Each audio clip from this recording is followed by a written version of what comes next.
तप्त मानस शांत हों, जिनके गुणों के गान में बेवर्धमान महान जिन विचरे हमारे। मोक्ष मार्ग प्रकाशक शास्त्र में सम्यक्त के सम्यक मिथ्या दृष्टि तो हैं, लेकिन जिन्हें अल्प काल में सम्यक दर्शन की प्राप्ति होने वाली है, ऐसे जीवों का कथन। कुछ लोग ऐसा समझते हैं कि अकेले कर्ण लब्धि वाले ही सम्मुक्त के सन्मुख हैं, लेकिन यहाँ तो जो सम्मुक्त के सन्मुख हेडिंग दिया है और वहाँ पर क्षयोपशम लब्धि, विशुद्धि लब्धि और देशना लब्धि से बात आरंभ करते हैं। इसका मतलब ये है कि हम और आप जो भी हैं, एक दृष्टि से यदि हमारी दिशा सही है तो हम सभी सम्यक्त के सन्मुख मिथ्या दृष्टि हैं। इतना फर्क है कि कर्ण लब्धि वाले जीव ऐसे सम्यक्त के सन्मुख हैं कि जिन्हें गारंटी से अंतर मुहूर्त के भीतर सम्यक दर्शन की प्राप्ति होगी, और हम ऐसी गारंटी वाले नहीं हैं। बस इतनी सी बात है।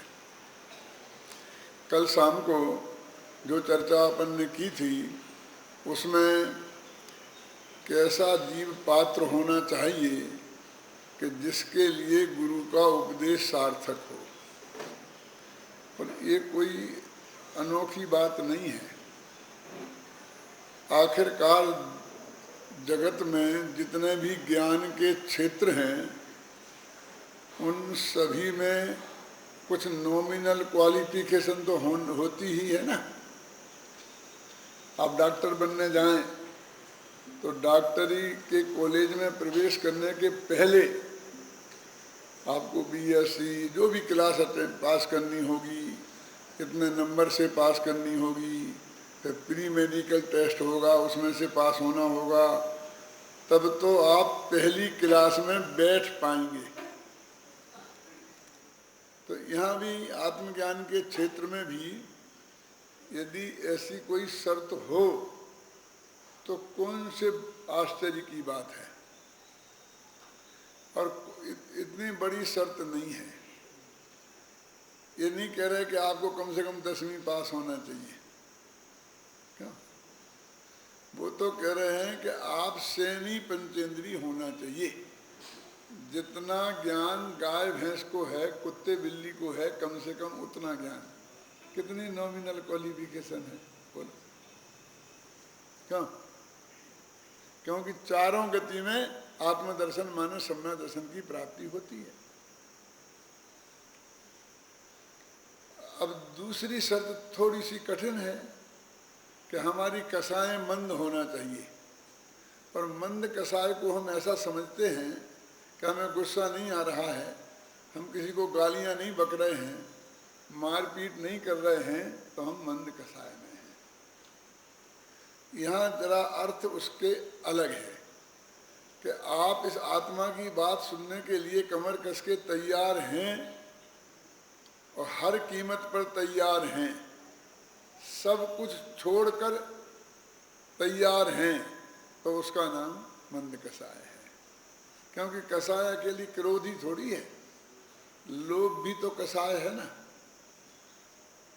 तो आप अपनी दुकान पर बैठे हैं और 1 घंटे को भी वहाँ नहीं छोड़ना चाहते हैं, तो वो लोभ कसाय की तीव्रता है ना अपने आत्मा के कल्याण के लिए, तो वो मंदे कसाय नहीं हुई है ना। तो ऐसे ही और बातें, अकेले लोभ पैसे का ही थोड़ी होता है। मैं फला सीरियल देखता हूँ, वो तो मेरा नहीं छोड़ सकता हूँ, क्यों? ये भी तो कसाई की तीव्रता ही है ना। इसका लोभ है कि नहीं है? वो सीरियल देखने का भी लोभ हो सकता है, फिल्म देखने का भी लोभ हो सकता है, घूमने जाने का भी लोभ हो सकता है। माने लोभ तो अनेकों प्रकार के हो सकते हैं। हमारा तो कश्मीर का प्रोग्राम बन गया, इतनी गर्मियों में देवलाली में कैसे आए, हम तो कश्मीर जाने वाले हैं, हैं? तो मेरे कहने का मतलब 5 इंद्रियों के भोगों को छोड़ना ये जरूरी है और क्रोध मान आदि कसायों को छोड़ना माने मंद करना। छूटेंगी तो तब जब आत्मा का दर्शन होगा तब, है ना। तीव्र गुस्से में कोई बात समझी जा सकती है। और गुरुदेव श्री फरमाते थे कि ये आत्मा की बात जूतों में बैठकर सुनने को मिले तो भी सुनना। क्या अकेली क्रोध ही कसाय नहीं होती ना, और भी कसाय होती है ना। मान कसाय भी तो है। मैं तो वहां गया और किसी ने यही नहीं कहा कि आओ, क्यों कि साहब आपको देवलाली पधारना है, क्यों, क्या करना है, तो क्या करना है, प्रवचन तो सुनेंगे ही, लेकिन करना क्या है, मुझे अध्यक्षता करनी है कि मैं मुख्य अतिथि हूँ, मुझे बता तो दो कि उद्घाटन करना है कि शिलान्यास करना है। क्यों कि भाई प्रवचन सुनना है, कि आप गलत जगह आ गए हैं। समझ गए ना। उन्हें यदि प्रवचन सुनाना हो तो कोई एक गड्ढा खोद के पहले शिलान्यास कराना पड़ेगा, नहीं तो प्रवचन सुनना नहीं आ सकते। तो ये मान कसाई की तीव्रता है कि नहीं। ऐसे लोग तो भगवान के समोषण में भी जाएंगे, है ना, तो बिना स्पेशल आमंत्रण के नहीं जाएंगे। सोच रहा माने कसाई की मंदता का अर्थ आप समझना कि अकेले बहुत लंबा दायरा है, इसलिए नेगेटिव बात मत करो कि क्या क्या नहीं होना।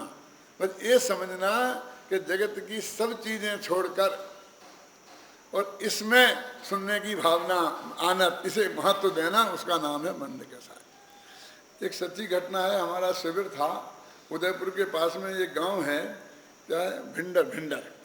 तो वहाँ राजा का एक किला है और राजा एमएलए हैं वहाँ के। तो उनने किले को होटल में तब्दील करने के लिए उसका रेम्यूनरेशन कराया था। वह एकदम तैयार था।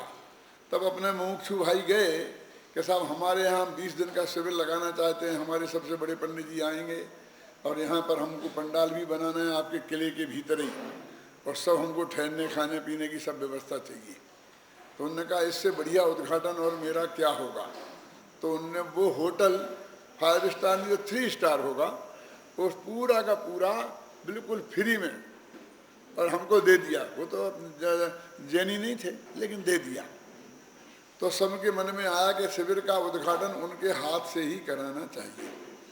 हम जाके उसी होटल में ठहरे और उद्घाटन था तो वो आए। 40 वर्ष की उम्र होगी उनकी, और उन्होंने जो भाषण दिया उसका मैं 2 मिनट का अंश आपको सुनाना चाहता हूँ। उन्होंने कहा कि मेरे बचपन में मेरी माँ मेरे को बार बार कहती थी मंदिर चलो, पूजन में चलो, प्रवचन में चलो, बहुत बहुत आग्रह करती थी। तो मैंने माँ से कहा कि तू क्या हमको धर्म, तुम्हारे दिन है पूजा पाठ के, मंदिर में जाने के, प्रवचन सुनने की, अभी हमारे तो खेलने खाने के दिन हैं। जब हम तुम्हारी उम्र के आएंगे तब जरूर सब एक करेंगे। तो माँ ने कहा कि बेटा ये तुम्हारे दिन आएंगे इसका तुम्हें पक्का भरोसा है ना। तेरे दादाजी 35 वर्ष की उम्र में स्वर्गवास हो गया था, तेरे पिताजी ने ठोकर मारी तो 40 वर्ष तक पहुंचे थे, जब से मैं विधवा हूं। अब तू, मेरी उम्र आज मैं 60 वर्ष की 65 वर्ष की हूं, मेरी उम्र पाएगा तब धर्म करेगा, तो तेरे पक्का भरोसा है ना कि तू इस उम्र में आएगा। तो मुझे बहुत गंभीरता से मैंने उस दिन से वो प्रतिज्ञा कर ली कि मैं रोजाना भगवान की पूजन करूंगा, ये करूंगा, वो सब धार्मिक जो भी उनके धार्मिक क्रिया होती थी 1-2 घंटा रोजाना उसमें ही दूंगा। अब वो उनके मिनिस्टर बनने की चांस थे। मिनिस्ट्री में पुनर्गठन हो रहा था राजस्थान के, उनके भी चांस थे। तो बहुत फोन आते जाते थे। तो पूजन में बैठे तो अपनी पत्नी से कहा, पत्नी मालूम कौन थी, ये बड़ौदा वाले गायकवाड़ की लड़की, गायकवाड़ है वहाँ बड़ौदा के, उनकी लड़की, उनकी धर्मपत्नी अभी भी है, 5, 7, 10 साल पहले वो 40 वर्ष के, 50 के होंगे। तो पत्नी से कहा कि देख बहुत जरूरी फोन आना है, यदि कोई फोन आवे तो मुझे बुला लेना। वो उस जमाने की बात है जब ये मोबाइल नहीं थे, लैंडलाइन थे ना, तो वो फोन के पास जाना पड़ता था, फोन अपने पास नहीं आता था। तू मुझे बुला लेना, कोई जरूरी फोन आने वाला है। तो पत्नी ने कहा कि किसका, तुझे क्या मतलब, मैं कह रहा हूं ना बहुत जरूरी फोन आने वाला है। कि बहुत, किसका, कोई बड़े आदमी का, बहुत बड़े आदमी का आना है, चीफ मिनिस्टर का भी आ सकता है। अच्छा, इतने बड़े आदमी का आने वाला है कि वो जो जिन भगवान की तुम पूजन कर रहे हो उनसे बड़े व्यक्ति का आने वाला है क्या? क्यों? चीफ मिनिस्टर का फोन से तुम बात कर रहे हो और उस वक्त किसी चपरासी का फोन आए तो चीफ मिनिस्टर से बात बंद करके तो चपरासी के फोन पर बात करोगे कि नहीं? क्यों? मैं तो कह दूंगी कि अभी वे पूजन कर रहे हैं। उस दिन से मैंने प्रतिज्ञा कर ली कि मैं समझूंगा कि 8 से 10 कभी हमारी घड़ी में बजते ही नहीं, और 2 घंटे में अपने धर्म ध्यान में लगाता हूं। उनकी इस पृष्ठभूमि में उनने 40 वर्ष की उम्र में अपना सारा होटल, ख्याल में है ना, और सारा परिसर हमें बिना उसके सौंप दिया था। मेरी समझे कैसे दे दिया इसने, हमारी समझ में ही नहीं आ रहा था कि राजपूत ने हमारे इस काम के लिए और दे दिया, और फ्री में दे दिया। क्यों दे दिया? कि उसमें ये धार्मिक संस्कार थे। तो भैया विशुद्धि लब्धि उसको होती है कि जिसकी घड़ी में क्या 10 से 11, 10 से 12 कभी बजते ही नहीं है। क्यों? और इससे बड़े आदमी का फोन नहीं आया, इसलिए कहते हैं मोबाइल लाए हो तो भैया बंद कर देना।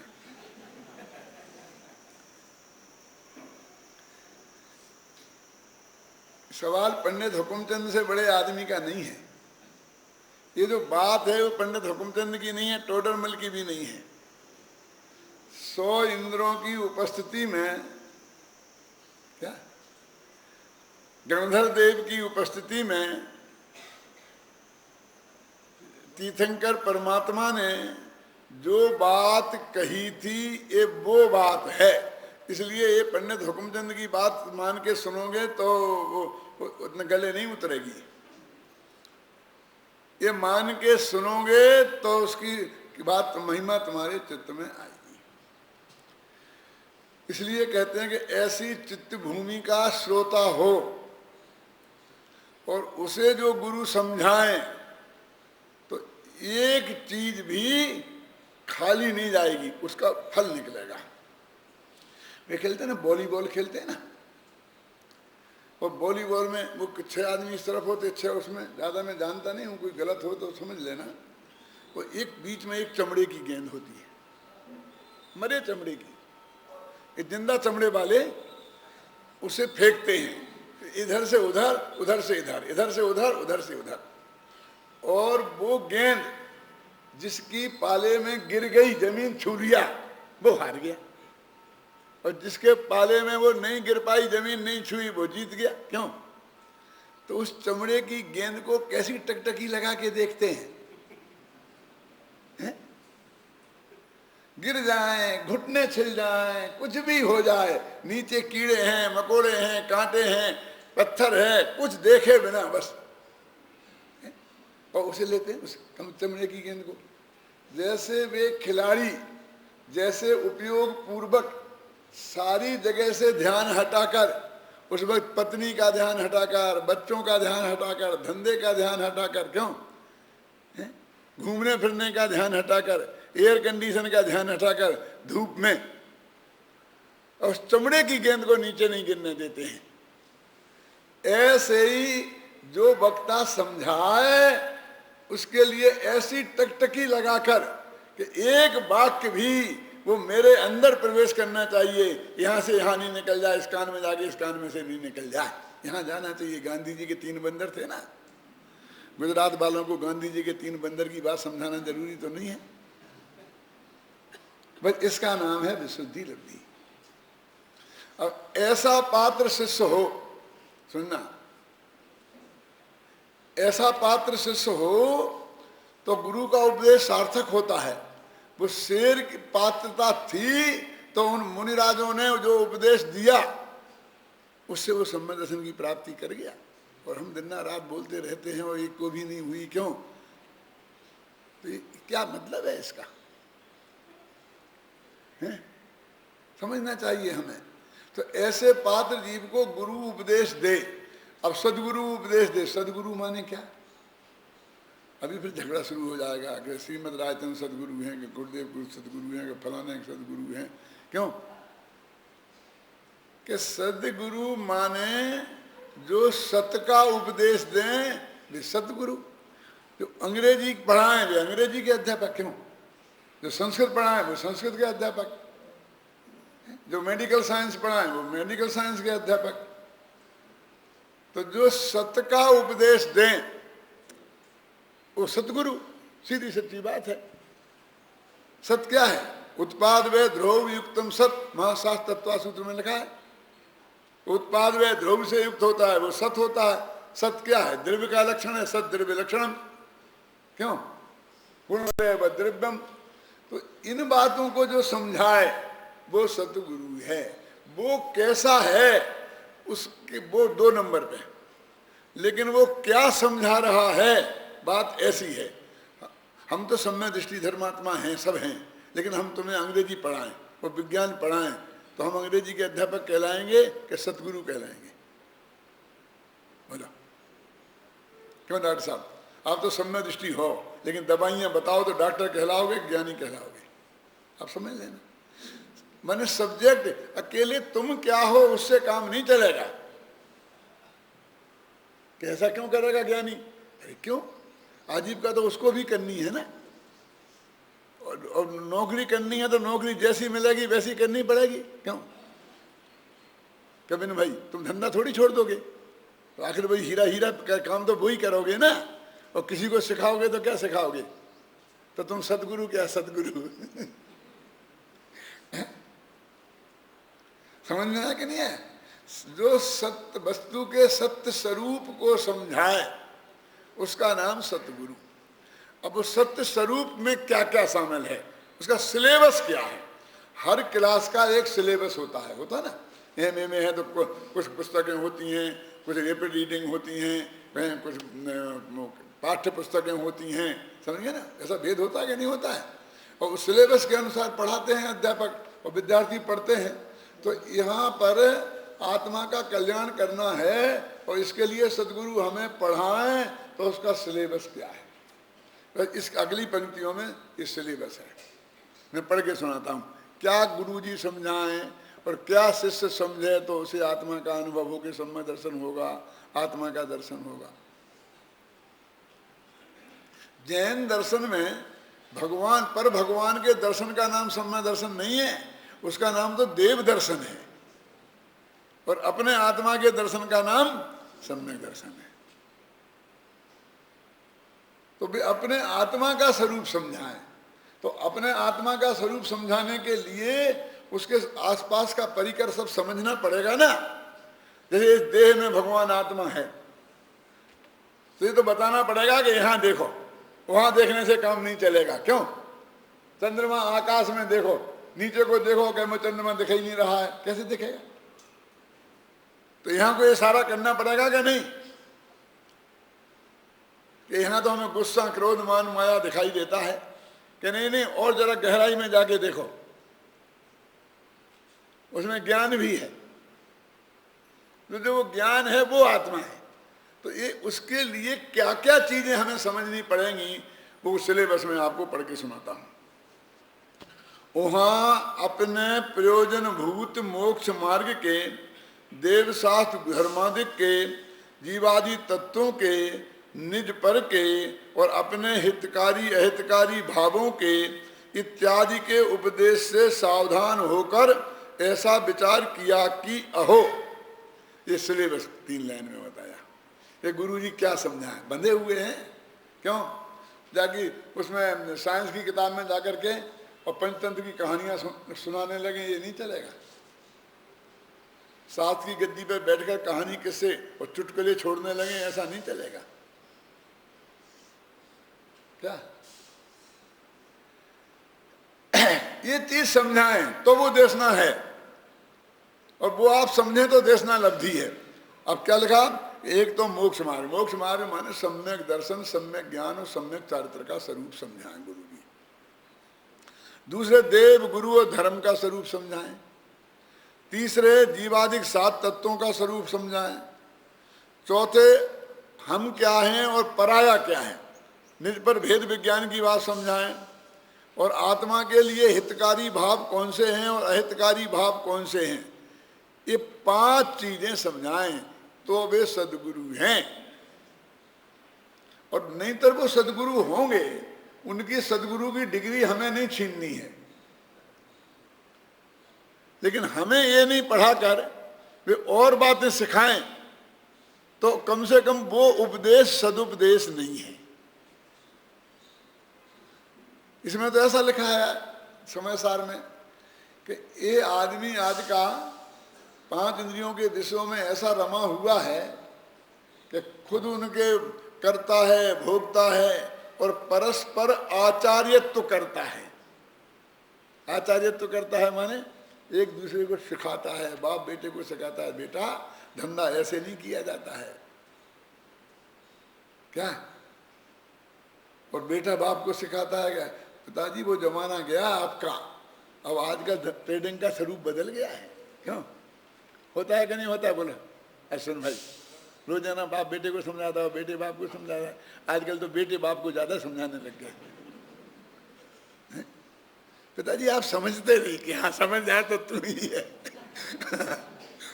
ऐसी नोक झोंक होती है ना रोजाना। कैसे कमाना ये बाप बेटे को समझाता है, बेटे बाप को समझाता है। और कैसे भोगना ये भी बाप बेटे को समझाता है, बेटा बाप को समझाता है। क्यों, और दान भी कैसे देना, किस चीज में देने से ज्यादा यश मिलेगा, तेरा नाम कहाँ लिखाया जाएगा। क्यों, इस आधार पर निर्णय करना कि वो जो काम किया जा रहा है वो काम बढ़िया है जिसमें लग रहा है, इस पर निर्णय करना। बोलो तो कहते परस्पर आचार्यत्व भी करता है। लेकिन ये जो आत्मा की बात बता रहे हैं, इसको सुनने के लिए बहुत विरल स्थान है, बहुत कम जगह मिलेंगी। ये किसी दूसरे की निंदा नहीं है। क्या अपन कहते हैं ना, ये जो चीज माल है ना, 1 करोड़ का हीरा हर गांव में मिल जाएगा। बंबई में मिलेगा ना, और बंबई में हर दुकान पर मिल जाएगा। क्यों, वे खड़े रहते हैं गली में। धनजी स्ट्रीट में पहले खड़े रहते थे, तब मैंने देखी थी, तब से तो मैंने देखी नहीं। धनजी स्ट्रीट गई जब से, तुम्हारा क्या होता है आज मुझे मालूम नहीं। क्यों, क्यों उनके पास मिल जाएगा। वो 1 करोड़ का हीरा रेयर, तो वो एक कहे कि जाके बताए, दिखाए, अपन को पसंद आ जाए, फिर अपनी बीवी कहे कि चलो और 4 दुकान देख लेते हैं। क्या पागल हो गई है क्या? ये वो चीज नहीं है जो 4 दुकानों पे देख के ली जाती है। हाँ घूम के आओ, घूम के आओ, जरा घूम के आओ, हमारा समय खराब मत करो, ऐसे ही कहोगे ना। ये भिंडी लौकी नहीं है, ये हमारे पास ही मिलेगा, ये रेयर पीस है। ऐसे ही ये कह रहे हैं सर्वज्ञ परमात्मा, मानो आचार्य कह रहे हैं कि भैया ये आत्मा के हित का उपदेश बहुत विरल है। ये इतनी बातें समझाने वाले बहुत कम मिलेंगे। इसकी क्लासें कहाँ चलती हैं, जो हमें रत्नत्रय का स्वरूप बताए, क्यों, जो हमें देवसास गुरु का स्वरूप समझाए, जो हमें 7 तत्व की बात बताए, हमारे लिए हितकारी भाव क्या है ये समझाए, और मैं कौन हूँ, आया कहाँ से, और मेरा रूप का इतना विवेक विचार शांत भावे कीजिए, है ना। तो ये चीज कहाँ मिलेगी? एक कोर्स है। अब एक कोर्स को डिटेल में समझाने के लिए तो बहुत समय चाहिए, तो अपन समझाएंगे, अपने पास समय है, सारी जिंदगी यही धंधा किया और आगे ही करना है, दोनों जीना दोनों सीना, क्या। लेकिन अभी ये कहते हैं कि ये बात जब गुरु जी ने समझाई तो शिष्य की क्या पोजीशन होनी चाहिए, तो समझ लेना शिष्य ने समझी। क्योंकि ये गुरु ने जब तक समझाई तब तक तो उसका नाम देशना है। समझना क्या किया उसका, तब तक उसका नाम क्या है? देशना, लब्धि नहीं, अकेली देशना। अब वो देशना हमें प्राप्त हुई कि नहीं? जब प्राप्त हो जाए उसका नाम होगा देशना लब्धि, देशना की प्राप्ति। तो देशना की लब्धि तुम्हें कैसे मालूम पड़े कि तुम्हें वो देशना मिली कि नहीं मिली? कोई लक्षण तो होंगे ना। होम्योपैथिक वालों के पास जाते हैं तो वे दवाई देते हैं और ये कहते हैं कि ये दवाई हम तुम्हें दे रहे हैं ना,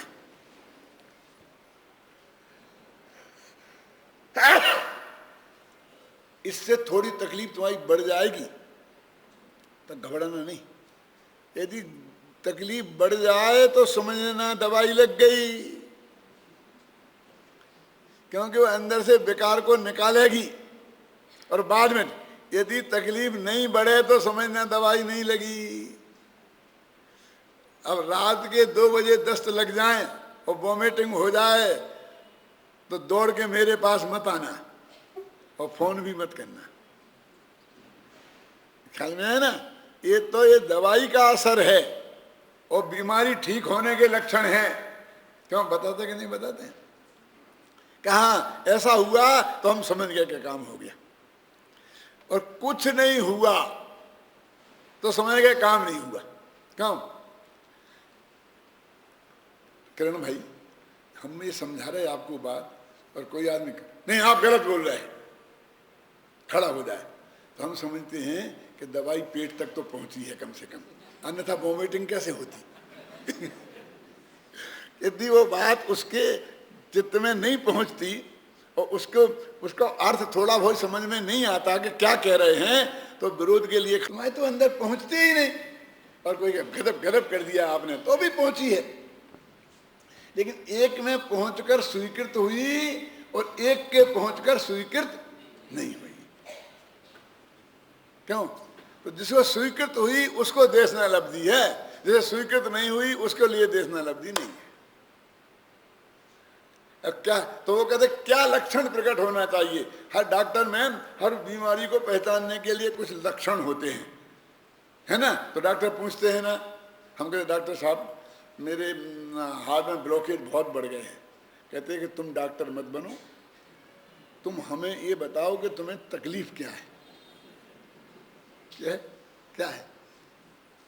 तुम्हें हार्ट डिसीज है कि नहीं, ये डिसीजन हम करेंगे। क्यों? मेरे को कैंसर हो गया है डॉक्टर साहब, कैंसर वाले डॉक्टर साहब बैठे हैं ना, हाथ उठाना भैया। अच्छा अच्छा, क्यों? आपसे कहे कि मेरे कैंसर हो गया, आप क्या कहे हम क्या करेंगे, हम इतनी जांचें काय को कराएंगे? अरे हम भी नहीं जान सकते हैं कि तुम्हें कैंसर हो गया है बिना जांचें कराए। तुमने जान ली कि हमें कैंसर हो गया है, तुम तो बताओ तुम्हें तकलीफ क्या है? और फिर वो तकलीफ में बताता है तो फिर आप क्रॉस क्वेश्चन कर करके पूछते ऐसा होता है, ऐसा होता है। जो आपने लक्षण जाने हैं ना, उन लक्षणों के हिसाब से आप उसका डिसीजन करते कि नहीं करते? ये निर्णय तो आप करते हैं ना उसके लक्षणों से, और फिर आप उचित समझते हैं तो आप जांचों के लिए भेजते हैं, और जांचों के आने के बाद देखने के बाद फिर कोई डिसीजन करते हैं, फिर कोई दवाई देते हैं। तो जब वो उपदेश दिया तो कैसा रिएक्शन आना चाहिए श्रोता का, जिससे जाने के उसे उपदेश लग गया है? ख्याल में है ना? तो इसमें लिखा है, देखो पढ़ो, अहो मुझे तो इन बातों की खबर ही नहीं थी। ऐसे पहला आना चाहिए कि है वो क्या बात कह रहे, मैं तो आज तक सुनी नहीं थी ये बात। अब इसमें 2 अर्थ हो सकते हैं। क्या बक रहे समझ में नहीं आता, ये जैन धर्म है, अगर हमने जैन धर्म जिंदगी भर पढ़ा है, ऐसा नहीं। अहो ये क्या, मैं सारी जिंदगी जैन दर्शन पढ़ता रहा और ये बात इसमें लिखी है और मेरे ध्यान में नहीं आई। इस बात का उसे दुख होना चाहिए, और आज सुनने को मिली तो आनंद होना चाहिए। ये पहला लक्षण है।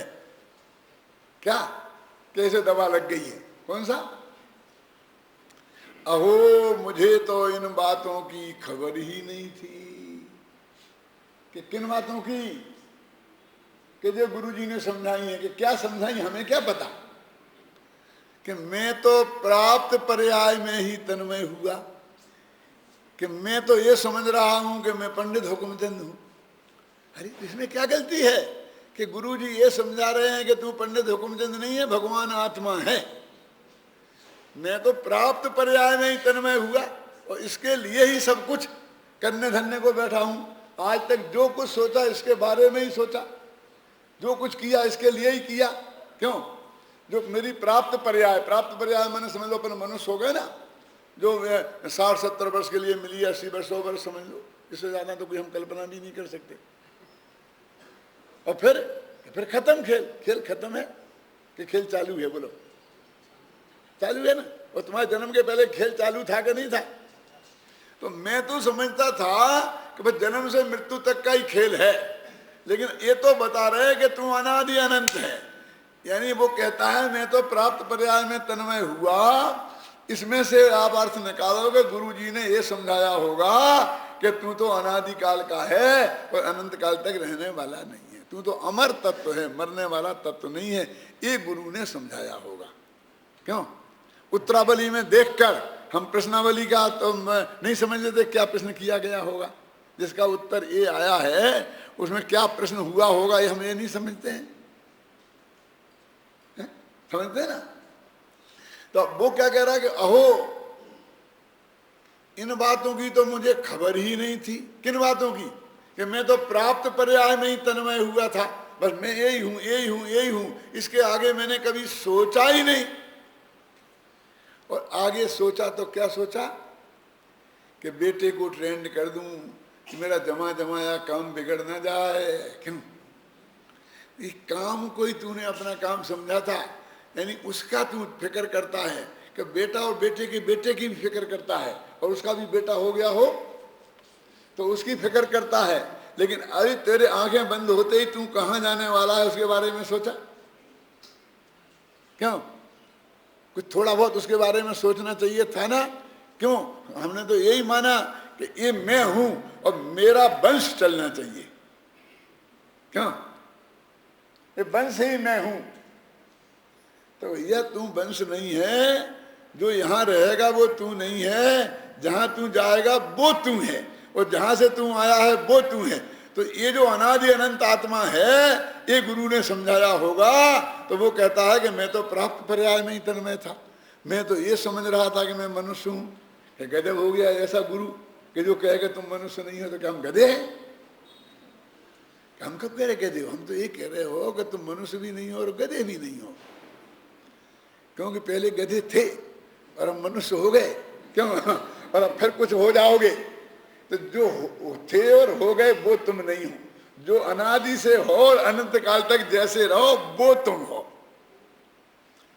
मुकुंद भाई, मैं तो लोगों से कहता हूं कि ऐसे गुरु तो इस लोक में जगह जगह मिलेंगे, जिनके पास पढ़ने के लिए विद्यार्थी जाते हैं और वो पाठ याद करने को देते हैं, लिखकर उत्तर लाने को देते हैं, काम देते हैं ना कॉपी में, और जब वो सही नहीं होता है तो कहते हैं अबे गधे, यदि तू कल याद करके नहीं लाया, कल काम करके सही नहीं लाया, तो तुझे मुर्गा बना दूंगा। मुर्गा बनाना तो जानते हैं, अब आज के बच्चे नहीं जानते हैं। क्यों? अपन लोग तो बने भी थे ना स्कूल में मुर्गा बनाते थे, समझे ना, खड़ा कर देते थे मुर्गे जैसा बना करके। कि जो हमें आदमी समझते नहीं है और आदमी बनाने की सोचते नहीं है, गधा समझते हैं और मुर्गा बनाने की सोचते हैं, ऐसे गुरुओं की कोई कमी नहीं है। ये हमारा महाभाग्य है कि हमें ऐसा गुरु मिला जिसने हमें भगवान कहा और भगवान बनने का रास्ता बताया। बधा भगवान छे और बधा भगवान था। गुरु ने क्या उपदेश दिया कि तुम भगवान हो। मैं तो समझ रहा था मैं मनुष्य हूं, और इनने कहा तू मनुष्य नहीं, तू भगवान है। हैं? आज तक हमसे किसी ने भगवान तो क्या, आदमी भी हमें नहीं माना था। अरे हमारा वो तो, हमारा देश तो वो है कि जिस देश में हम नौकर को भी रामू गोपाल कहकर पुकारते हैं, यदि उसका नाम रामू ना भी हो तो भी, क्यों, राम जी, हमारे गोदका जी थे, एक नौकर था, तो राम जी कह के बुलाते थे उसे। तो मैंने कहा, उससे पूछा ही था नौकर से, मैं तेरा नाम क्या है, तो उसने दूसरा कुछ नाम बताया है। दाद जी इसी नाम से पुकारते हैं मेरे को। क्यों? तो भगवान का नाम तो याद आए है? क्यों, मुंह से भगवान का नाम तो निकले। हिंदू धर्म में तो भगवान का नाम उल्टा भी निकले, मरा कहो। वाल्मीकि मरा जप रहे थे, भगवान धोखे में आ गए, क्योंकि मरा का उल्टा राम होता है, तो वे समझेगा मुझे पुकार रहे, और वे आ गए दौड़ के।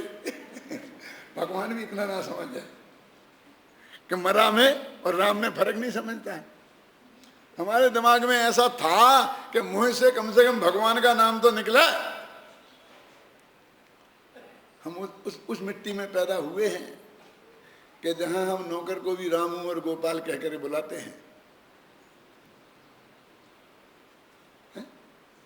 तो इसलिए कहते हैं, गुरुदेव ने क्या कहा कि तू स्वयं भगवान है। तो हो, मुझे तो इन बातों की खबर ही नहीं थी। मैं तो प्राप्त पर्याय में ही तन्मय हुआ, पर इस पर्याय की स्थिति तो बहुत थोड़ी है। इसमें लिखा है, तुम्हारे पास किताब ही नहीं है, तुम्हें क्या बनूंगा, पढ़ के देखो। कि साहब तुम ही नहीं पढ़ रहे तो हम क्या पढ़े, मैंने तो हजारों बार पढ़ा है इसलिए याद हो गया है। लेकिन तुम्हें पढ़ के देखना चाहिए। इसमें क्या लिखा, मैं तो प्राप्त पर्याय में ही तन्मय हुआ हूं, लेकिन इस पर्याय की स्थिति तो बहुत थोड़ी है। क्यों? अब 10-5 साल का खेल होगा। क्यों मोटनी जी, कि ज्यादा आशा है? मुझे तो नहीं है। मुकुंद भाई अब तो और तो बड़े आदमी है। क्यों? ये 2-5 साल की जिंदगी है, यही मैं हूं, इसके बाद मैं नहीं रहूंगा। अरे हम क्या करें, हमारा दिमाग इसके आगे चलता ही नहीं है।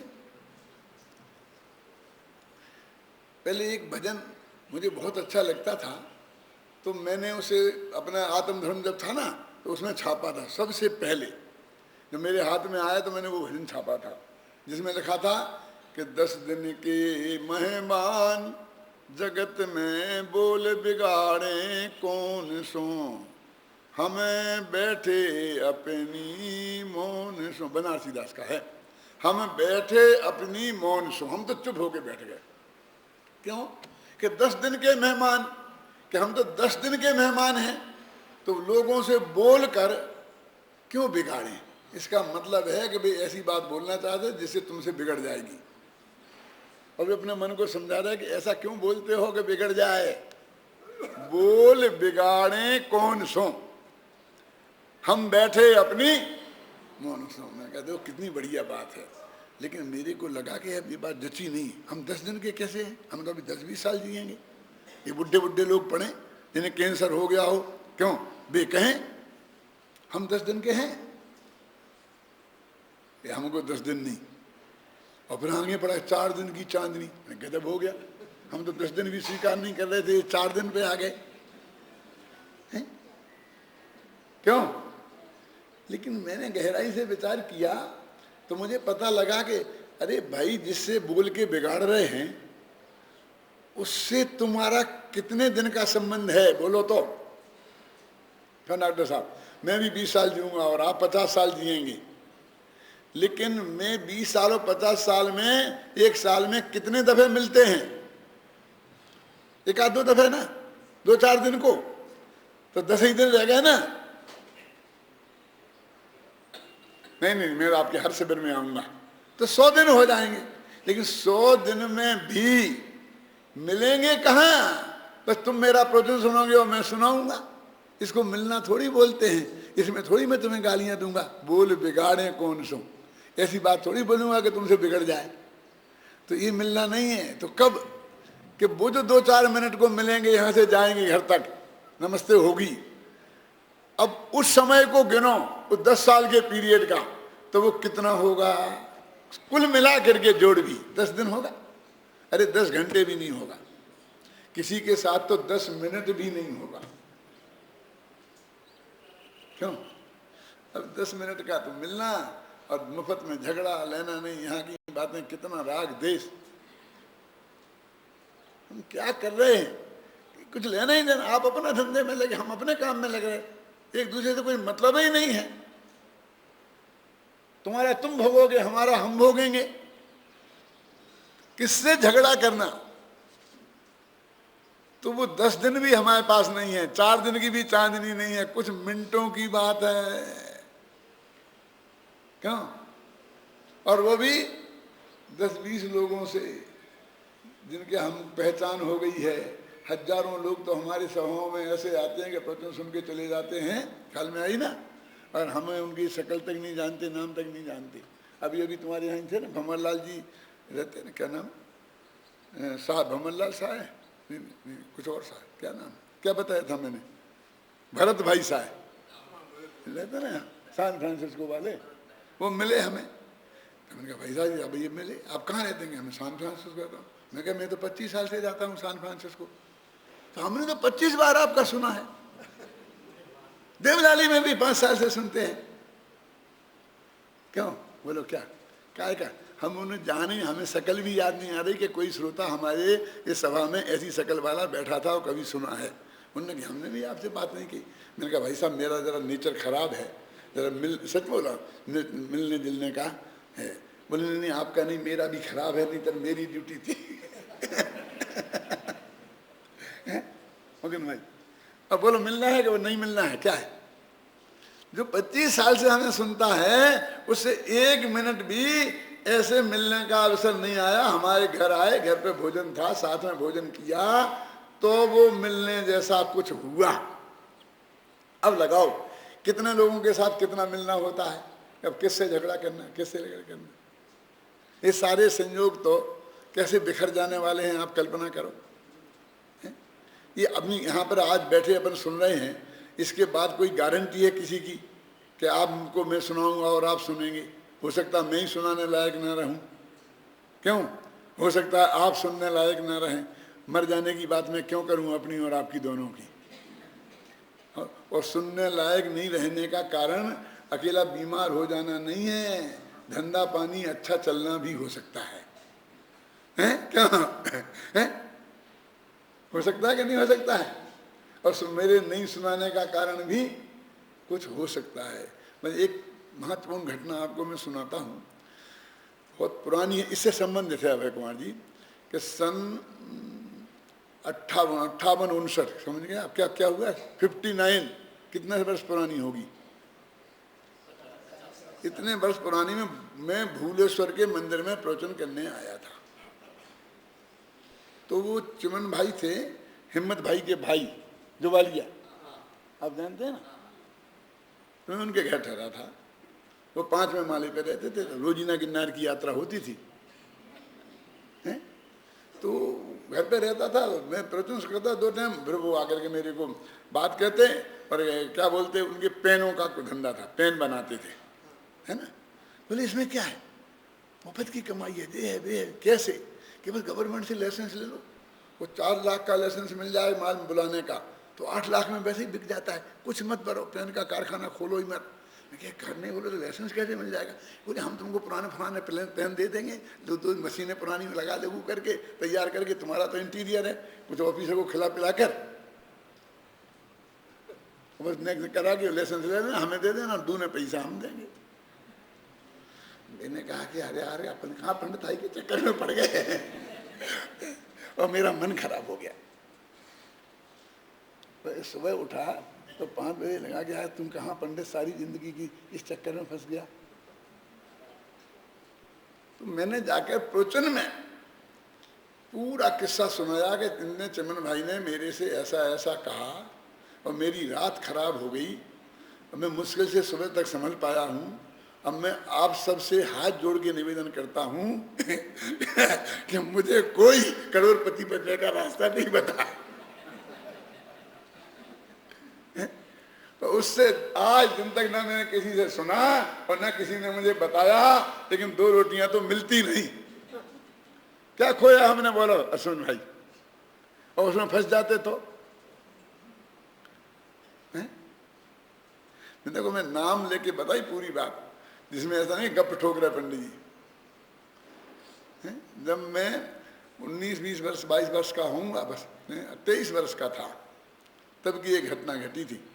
जीवन में था ना, उस वक्त तो कमाई का तो बहुत हार होता है ना, आदमी में कैसी कैसी उमंगें होती हैं। तो मेरे कहने का मतलब ये है कि ऐसी जगह में उलझाने वाली बातें करने वाले तो हजारों हैं, कि ये प्रपंच है, ये झगड़ा है, ये बात कहना सदगुरु कोई एकाध कहता है, ये कितना दुर्लभ है ये बात का मिलना। तो वो क्या कहते हैं, अहो मुझे तो इन बातों की खबर ही नहीं थी, मैं तो प्राप्त पर्याय में तन्मय हुआ था, पर इसकी स्थिति तो बहुत थोड़े काल की है। देखो क्या लिखा, बहुत थोड़े काल की है। यहाँ मुझे सर्व निमित्त मिले हैं, इसलिए मुझे इन बातों को बराबर समझना चाहिए। वो कहते इससे बढ़िया मौका फिर दोबारा नहीं मिलेगा।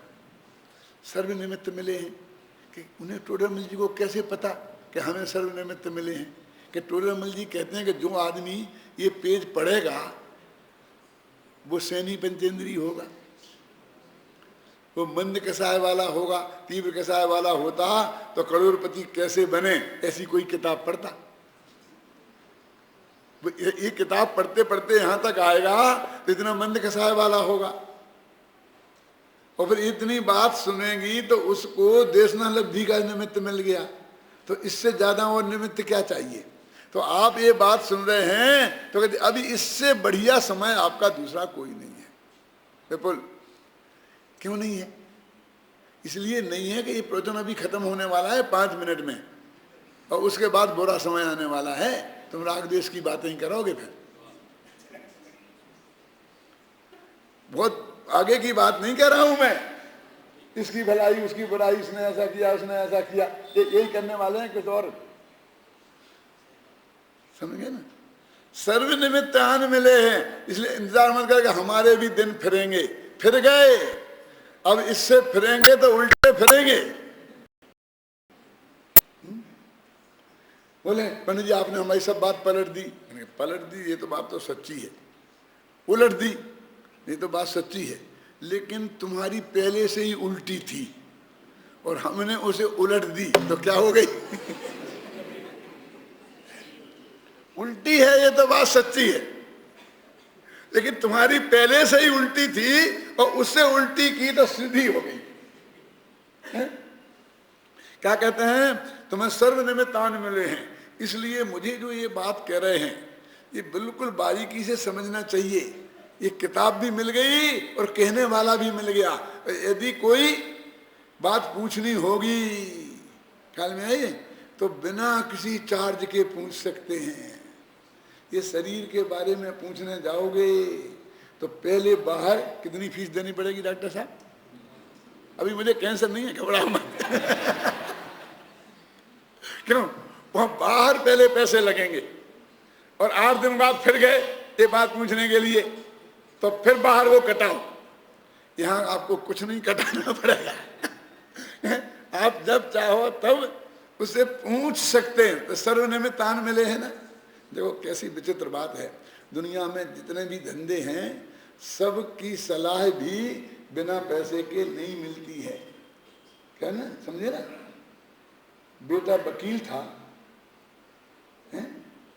और बाप ने पूछा कि मेरी तबीयत खराब है बेटा किस डॉक्टर को दिखाऊं, तो उसने बताया कि फलां डॉक्टर ठीक रहेगा, और शाम को बिल पहुंच गया सलाह का 500 रुपये का हम तो सलाहकार ही है ना, क्यों, इनकम टैक्स सलाहकार, सेल टैक्स सलाहकार। वो डॉक्टर के पास जाओ और सारी जांचें होने के बाद क्यों और कोई बीमारी नहीं निकले तो फिर तो फीस नहीं लगेगी ना क्यों। एक दफे सचमुच मेरे साथ ऐसा हुआ, डॉक्टर ने इतनी जांचें लिख दी, जहाँ से 10,000 रुपया लग गए, और बाद में लौट गया कि आपको कुछ नहीं है, बिल्कुल ठीक है। तो मैं घर पे आया तो सबने मैंने कहा कि कुछ नहीं निकला। तुम तो ऐसे ही करते रहते, 10,000 कुछ निकलता तो है ही नहीं। मैंने कहा निकलता तो अच्छा रहता। मैंने कहा निकला है कि क्या निकला, कि बिरे में निकला। वो सचमुच मेरा डॉक्टर है, वो बलदेवा थे, बलदेवा, अब तो रिटायर्ड हो गए हैं। उनने मालूम क्या लिखा, बीमारी का नाम भ्रम, और इलाज में लिखा बैडमिंटन खेलना रोजाना 1 घंटे। बैठे रहते हो, खेलते नहीं हो, कूदते नहीं हो, घूमने नहीं जाते हो, तो ऐसे ही होगा। वो पर्चा मेरे पास आज भी रखा है, वो डॉक्टर भी आज जिंदा है। क्या वो मेरी फीस नहीं लेने वाला डॉक्टर दोस्त, उसने ऐसा लिखा था। तो निकलना अच्छा है कि नहीं निकलना, बोलो है? कि ये कैसा गुरु है कि तेरे में राग नहीं है, तेरे में द्वेष नहीं है, तेरा कुछ नहीं है, तू तो तुमसे भिन्न भगवान आत्मा है, कुछ निकला ही तो नहीं कि सब निकल गया ना। क्यों देखा, निमित्त मिले हम, इसलिए इन बातों को बराबर समझना चाहिए। इसमें तो मेरा ही प्रयोजन भाषित होता है, ये बहुत मर्म की बात है। हर एक आदमी को ये लगता है कि ये मुझे फंसा तो नहीं रहा है, ये मुफ्त में बता रहा है, अपने घंटों लगा रहा है और मुझे समझा रहा है कोई ना कोई चक्कर होगा। इसके लिए मेरा एक बहुत प्रसिद्ध उदाहरण है कि एक ये है ना कलकत्ता तरफ, आसाम तरफ, तो वहाँ पर मारवाड़ियों के बारे में बहुत बुरी धारणा है।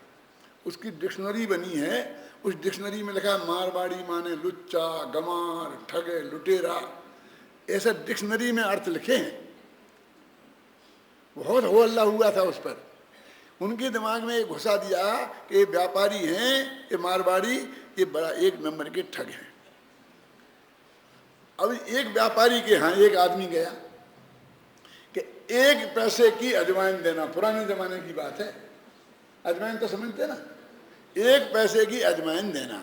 तो उसने 1 पैसे की एक छटाक आती थी पुराने जमाने में, 5 तोला, वो दी।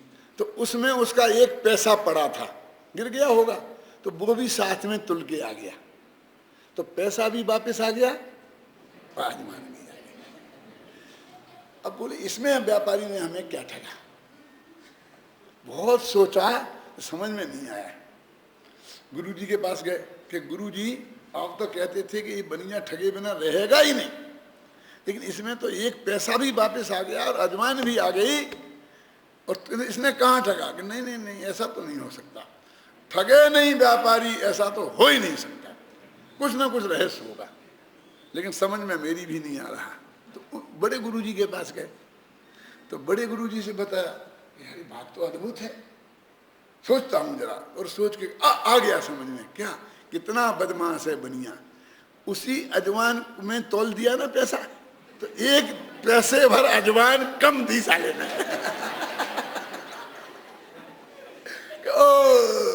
हमें तो पता ही नहीं था, हमें तो पता ही नहीं था कितना बदमाश होता है।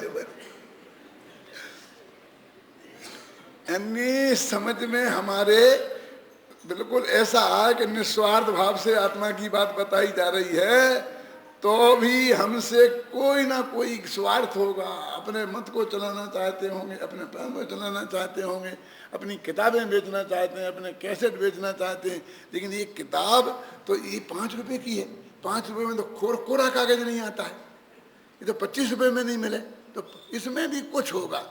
वो हमें ठगा ही रहा, कुछ ना कुछ ठगा ही रहा होगा, ख्याल में आए ना। यानी कितना ही निस्वार्थ भाव दिखे, लेकिन जिसके बुरे दिन है बाकी हैं अभी, वो कोई ना कोई शक करके, समझ में आया ना, कोई ना कोई शक करके उस बात को एक तरफ कर देगा। तो वो कहते हैं कि ऐसा फीलिंग होनी चाहिए कि अहो इसमें तो मेरा ही हित भाषित होता है, सामने वाले का नहीं। तो समझ लेना कि इसे देशनाल गुरुजी ने जो समझाया था वो लग गया। यदि ऐसे परिणाम नहीं आता है उपदेश सुन करके, उपदेश में क्या आए वो तो सिलेबस बता दिया ना, वो दवाई लग गई अब कोई चिंता की बात नहीं है, बस रोजाना सुबह शाम खाते रहना, 2 घंटा सुबह स्वाध्याय करना, शाम को 2 घंटा करना, क्या तुम्हारा काम हो जाएगा। अब जांचों की जरूरत नहीं रही। अब सोच लेना अपना अपना परिणाम, किसको कितनी दवाई लगी, किसको कितनी दवाई नहीं लगी।